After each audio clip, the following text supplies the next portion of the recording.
ಕರ್ನಾಟಕ ಶೂರ ನಾಯಕ ಸಂಸ್ಥಾನ ಸುರಪುರ ರಾಷ್ಟ್ರೀಯ ವಿಚಾರ ಸಂಕಿರಣ ಕಾರ್ಯಕ್ರಮಕ್ಕೆ ಎಲ್ಲಾ ಗಣ್ಯ ಮಹನೀಯರು ಸೇರಿ ಚಾಲನೆ ನೀಡಿದ್ದಾರೆ. ಯಾದಗಿರಿ ಜಿಲ್ಲೆಯ ಸುರಪುರ ಸಂಸ್ಥಾನ ವೀರರ ಶೂರರ ಸಂಸ್ಥಾನ ಮಾತ್ರವಲ್ಲದೆ ಸಾಮರಸ್ಯ ಸೌಹಾರ್ದದ ಸಂಸ್ಥಾನವಾಗಿತ್ತು.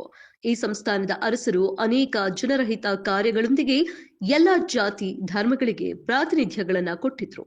ದೇಶಕ್ಕೆ ಸುರಪುರ ಸಂಸ್ಥಾನದ ಕೊಡುಗೆ ಅಪಾರವಾಗಿದೆ ಎಂದು ಪ್ರಖ್ಯಾತ ಚಿಂತಕರು, ಲೇಖಕರು ಸನ್ಮಾನ್ಯ ಶ್ರೀ ನಾಡೋಜ ಪ್ರೊ ಬರಗೂರು ರಾಮಚಂದ್ರಪ್ಪ ಅವರು ಹೇಳಿದರು.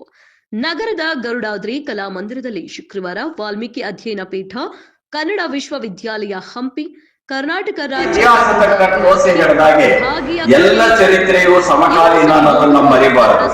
ಆದ್ರೆ ಒಂದೇನಾಗ್ತಿದೆ ಅಂತಂದ್ರೆ ನಮ್ಮ ಸಂದರ್ಭದಲ್ಲಿ ಬಲಾಢ್ಯರು ಮತ್ತು ಬಹುಸಂಖ್ಯಾತರು ಇರುವ ವಲಯಗಳಿಗೆ ಸಿಗುವ ಪ್ರಾಶಸ್ತ್ಯ ಕಡಿಮೆ ಸಂಖ್ಯೆಯಲ್ಲಿರ್ತಕ್ಕಂಥವರು ಬಲಾಢ್ಯರಲ್ಲದೆ ಇರುವ ಬಹುಸಂಖ್ಯಾತಿಯ ಬಲಾಢ್ಯತೆ ಇಲ್ಲದೆ ಇರತಕ್ಕಂತಹ ವಲಯಕ್ಕೆ ಸಿಗ್ತಿರೋದಕ್ಕೂ ವ್ಯತ್ಯಾಸ ಇದೆ. ಸುರಪುರ ಸಂಸ್ಥಾನದ ಇತಿಹಾಸ ಎಷ್ಟು ದೊಡ್ಡದು. ಇದು ಚಿಕ್ಕದು ನಿಜ, ಪ್ರದೇಶ ಚಿಕ್ಕದಿರಬಹುದು, ಆದರೆ ಸಾಧನೆ ದೊಡ್ಡದು.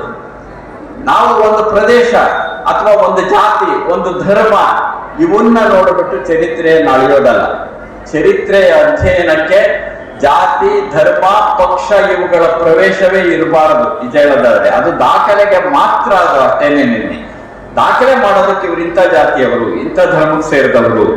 ಆದ್ರೆ ಅವನ್ನ ಮೀರಿ ಚರಿತ್ರೆಯನ್ನ ನೋಡಿದಾಗ ಸುರಪುರದಂತಹ ಸ್ಥಳೀಯ ಸಂಸ್ಥಾನಗಳಿಗೆ ಸಿಗಬೇಕಾದ ಮಹತ್ವ ಸಿಗುತ್ತೆ. ಅಂತ ಸ್ಥಳೀಯ ಸಂಸ್ಥಾನಗಳ ಮಹತ್ವವನ್ನ ಪ್ರಸರಿಸುವುದಕ್ಕೆ ಬೇಕಾಗಿರ್ತಕ್ಕಂತಹ ವೇದಿಕೆಗಳನ್ನ ವಿಶ್ವವಿದ್ಯಾಲಯಗಳು ಸಾಕಷ್ಟು ಮಾಡಬೇಕಾಗಿದೆ ಮತ್ತು ಸರ್ಕಾರವೂ ಮಾಡಬೇಕಾಗಿದೆ. ರಾಜವಂಶ ಎಷ್ಟು ಮುಖ್ಯವೋ ಜನಗಳು ಅಷ್ಟೇ ಮುಖ್ಯ. ರೋಮಿಲಾ ಥಾಪರನ್ ಅಂತ ಒಬ್ಬ ದೊಡ್ಡ ಇತಿಹಾಸ ತಜ್ಞೆಯ ಹೆಸರನ್ನು ನೀವು ಕೇಳಿರ್ಬೋದು. ಆಕೆ ಅದೇ ಹೇಳ್ತಾರೆ, ರಾಜವಂಶಗಳ ಚರಿತ್ರೆ ಮುಖ್ಯ ನಿಜ, ಆದರೆ ಜನಸಂಸ್ಕೃತಿಯ ಬೆಳಕಿನಲ್ಲಿ ಅದನ್ನ ನೋಡಬೇಕು ಅಂತ. ಯಾಕೆ ಮಾತು ಹೇಳ್ತೀನಿ ಅಂದ್ರೆ, ಜನ ಇಲ್ಲದೆ ಇದ್ರೆ ರಾಜ್ಯ ಇರೋದಿಲ್ಲ, ರಾಜ್ಯ ಇಲ್ಲದೆ ಇದ್ರೆ ರಾಜರಿರೋದಿಲ್ಲ. ಮೂಲ ಯಾವುದು ಅಂದ್ರೆ ಅಲ್ಲಿ ಜನ ಇರಬೇಕಲ್ಲಿ. ಆ ಜನ ಇದಾರಲ್ಲ, ಜನರ ಬಗೆಗೆ ನೀವೇನು ಮಾಡಿದ್ದೀರಿ, ಆ ಜನರನ್ನ ಎಷ್ಟರ ಮಟ್ಟಿಗೆ ಗೌರವಿಸಿದ್ದೀರಿ, ಆ ಜನಹಿತವಾದ ಕಾರ್ಯಗಳನ್ನು ಎಷ್ಟು ಮಾಡಿದ್ದೀರಿ, ಇದು ಬಹಳ ಮುಖ್ಯವಾದದ್ದು. ಈ ಅರ್ಥದ ಜೊತೆಗೆ ಇನ್ನೊಂದು ಮಾತನ್ನ ನಾನು ಹೇಳಕ್ ಇಷ್ಟಪಡ್ತೀನಿ.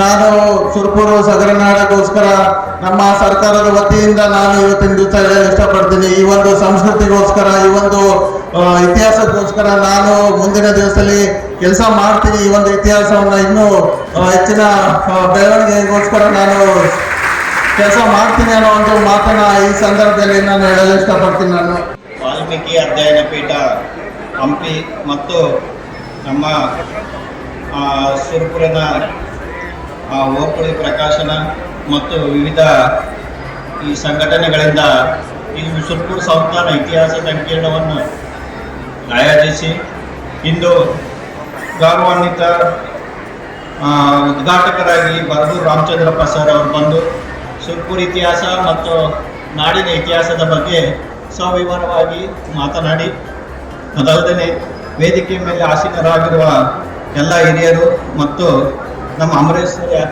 ಯಾದಗಲ್ ಅವ್ರ ಸರ್ ಕೂಡ ಚೆನ್ನಾಗಿ ಮಾತಾಡಿದ್ದಾರೆ.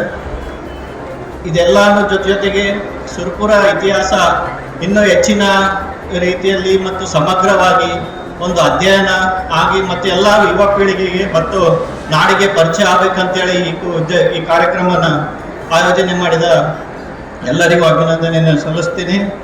ಅದರೊಂದಿಗೆ ಕೊನೆಯದಾಗಿ ತಮ್ಮೆಲ್ಲರಿಗೂ ಈ ಕಾರ್ಯಕ್ರಮಕ್ಕೆ ಆಗಮಿಸಿದಂಥ ಎಲ್ಲರಿಗೂ ನನ್ನ ಪರವಾಗಿ ಮತ್ತು ನಮ್ಮ ಸಂಸ್ಥಾನದ ಪರವಾಗಿ ಅಭಿನಂದನೆಯನ್ನು ಸಲ್ಲಿಸ್ತಾ ನಾನು ಒಂದೆರಡು ಮಾತು ಮುಗಿಸ್ತೇನೆ. Snow Music Studio.